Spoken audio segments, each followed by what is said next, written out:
diffusée avec succès sur TF1 pendant 5 ans, la méthode Coé célèbre les 20 ans de sa création avec 2 soirées spéciales diffusées sur C8 les jeudis 27 avril et 4 mai en première partie de soirée. Pour Télé Loisirs, Sébastien Coé et Cécile de Ménibu reviennent sur leurs souvenirs avec de nombreuses anecdotes à la clé. Après Y'a que la vérité qui compte avec Pascal Bataille et Laurent Fontaine, C8 revient les jeudis 27 avril et 4 mai 2023 en première partie de soirée sur les moments forts d'une autre émission culte de TF1, la méthode Coé.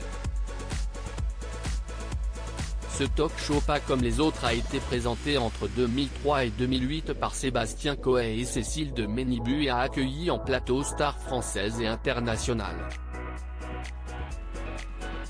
À l'occasion de ce retour le temps de 2 soirées, Télé Loisirs a interrogé les 2 animateurs sur leurs souvenirs. Coé, je n'ai pas eu de réponse de TF1 et de Énergie 12 pour fêter les 20 ans de la méthode Coé Télé Loisirs, pourquoi fêter cet anniversaire sur C8 et pas sur TF1 ? Sébastien Coé, par élégance, j'avais proposé à TF1 et Énergie 12 de le fêter, mais je n'ai pas eu de réponse. Et Cyril Hanouna s'est très vite positionné, l'animateur de C8 est le coproducteur des 2 émissions diffusées cette soirée, note de la rédaction.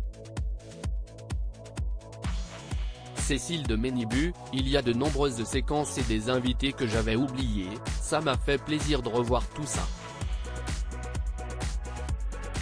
Ça permet d'expliquer à la nouvelle génération ce que t'est la méthode, une vraie fenêtre de liberté dans tous les sens du terme. En 2003, les débuts de la méthode Coé ont été compliqués sur TF1. Oui, TF1 s'était engagé pour 12 émissions et, à mi-parcours, on avait reçu une lettre nous avertissant que le programme risquait de s'arrêter à cause des audiences. Elles ont décollé quand nous avons décidé de nous lâcher. Cécile de Ménibu, je n'avais jamais fait de télé de ma vie. Au départ, je n'étais pas du tout prévu à la coprésentation. 2 semaines avant le début, comme personne ne convenait, j'ai été désigné par Pascal Bataille et Laurent Fontaine, les producteurs du programme, note de la rédaction. Je n'avais jamais fait de télé de ma vie. J'avais même un prompteur pour savoir quoi dire lors de la première. C'était un saut dans le vide. Finalement, ça s'est plutôt bien passé. L'équipe a été formidable et hyper compréhensive. Le capteur cardiaque posé sur les invités était-il un simple gadget ? C'était une très bonne idée de Bataille et Fontaine. À l'époque, il nous fallait un élément différenciant car je n'étais connu que par le public de la radio, il a été animateur sur Europe 2, notamment, note de la rédaction. C.D.M, ça prenait vraiment le pouls donc, quand le cœur s'accélérait, ça se voyait. Mais on a fini par l'enlever car ça déstabilisait les invités. Et ce n'était pas très chic visuellement. Très vite, nos personnalités ont pris le pas sur ce concept qui n'apportait plus grand-chose.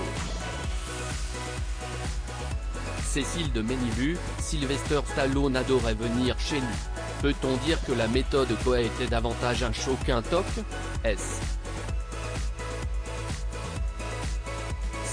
Les plus grands animateurs de TF1 s'étaient essayés au talk show avant moi, comme Jean-Pierre Foucault.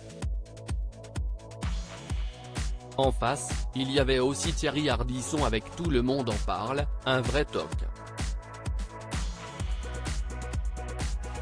J'ai voulu casser les codes en faisant un show français avec de l'humour. Il n'y avait pas des stars à chaque émission. C.D.M, même si c'était pour des interviews de films, nous on faisait pas vraiment d'interviews.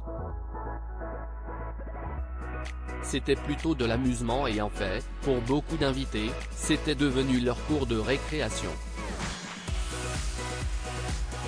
Sylvester Stallone, il adorait venir chez nous. C'est dingue de se dire ça avec le recul. Coé, la méthode Coé, ça a été compliqué de faire venir des stars françaises les 2 premières années justement. Était-ce difficile de faire venir des stars américaines sur le plateau? Paradoxalement, ça a été beaucoup plus compliqué de faire venir des stars françaises les 2 premières années. Pour elles, TF1 était une chaîne trop populaire. Mais elles se sont rendues compte que la méthode Coé était une émission prescriptrice et bienveillante. Avec les stars américaines, ça s'est toujours très bien passé. Le tout Hollywood a déboulé chez nous, Jason Statham, Jackie Chan, Mark Wahlberg. Stallone, il adorait venir chez nous. C'est dingue de se dire ça avec le recul. Avec Steve-O, la star de l'émission Jackass, sur MTV, ça a été très compliqué, il est arrivé ivre-mort et a baissé son pantalon sur le plateau avant d'uriner devant tout le monde. Ça n'est jamais passé à l'antenne. Avez-vous d'autres mauvais souvenirs avec des invités?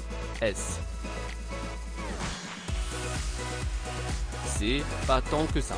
Des invités nous ont laissé un sentiment de tristesse comme Guillaume Depardieu, qui était agressif dans ses réponses.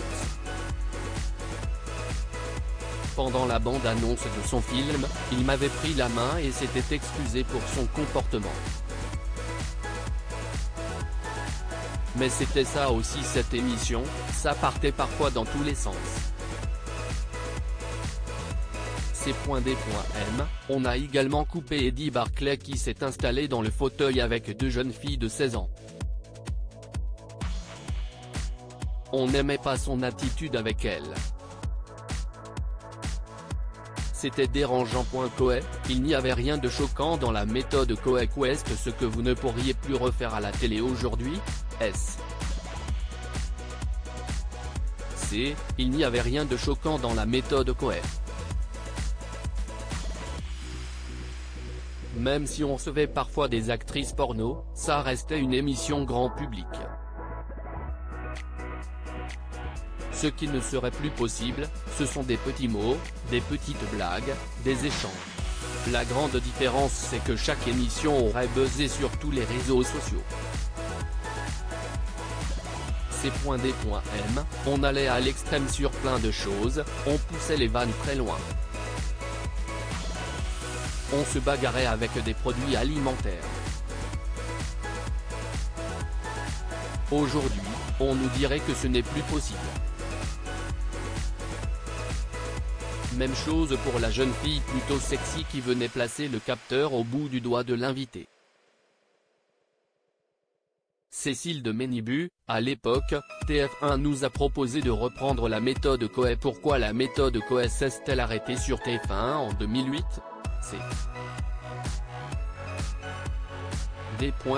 J'aimerais bien le savoir, rire. Je pense que c'est dû à la nouvelle direction de la chaîne qui a sans doute voulu du changement et a supprimé plusieurs émissions populaires comme Y'a que la vérité qui compte. Quelques mois après l'arrêt de la méthode Coé, TF1 nous a proposé de reprendre l'émission, mais avec moins de moyens. Nous avons refusé. Les audiences étaient bonnes puisqu'on réunissait encore 40% des ménagères. Mais il faut bien arrêter une émission un jour ou l'autre, sinon on vieillit mal. La méthode Coé a été pour moi un accélérateur de notoriété incroyable avec 4 millions de personnes chaque semaine. C'est déjà extraordinaire d'avoir réussi à faire 6 saisons. À lire aussi C'est moi qui le paye, les confidences de Coé, fatigué de s'occuper encore de son fils de 22 ans.